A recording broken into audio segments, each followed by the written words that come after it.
if you're working in Microsoft Suite already, or even if you're G Suite and you're utilizing the Microsoft Outlook app on your computer to run your email, your calendar in Microsoft Teams and your calendar in your Outlook all look the same.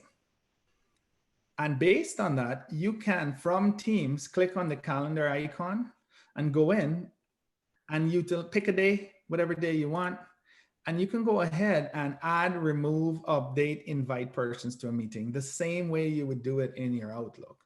So as an example, I can go ahead here and I can click on that and it pops up and gives me a time frame.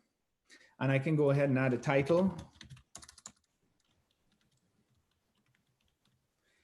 And I can go ahead and say, hey, I need to add a few people to this. So it looks like Brendan's gonna have to be forced to work with me again. And I'm gonna add Mike in since he's there. The meeting does not repeat. If I wanted to, I could say, you know what, I'm gonna add a channel to this meeting and I'm gonna add the general tab. So now when somebody comes to this meeting, they can click on that link within the tab and go back and see everything that's in the demo live section. So now we're linking the channel that's appropriate. So let's say it's, for an example, you're booking a meeting for to review the project plan for an upcoming project. And you've got the teams already created. You've got a channel with the name of that project. You invite persons to discuss that project. You add the team channel right here. So when they come to the meeting, everything they need is in that channel and they have the access as required. So no more searching around going, oh, well, who's got the document, or should I be pasting or downloading a document and attaching it to it? Pick your location. In this case, we're gonna stick with this being a Teams meeting. And then now I wanna check and say, well, the people that I'm inviting to the meeting. So I've gone over to the right and I've clicked on scheduling assistant.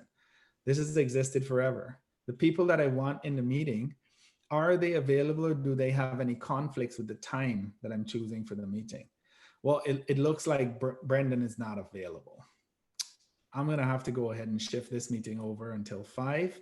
Now everybody's available because I can see all 3 of our calendars. And from here, I can say, okay, great, this is done. So I'm gonna move the meeting to 5 o'clock to 6 instead. Details are fine, I'm gonna go ahead and send. So now that meeting has been created. I've used the scheduler to ensure that the persons that I would like to meet with, I'm not sending them an email back and forth going, hey, who's next? Who's in charge? Can you turn up? Does this time work? Does that time work?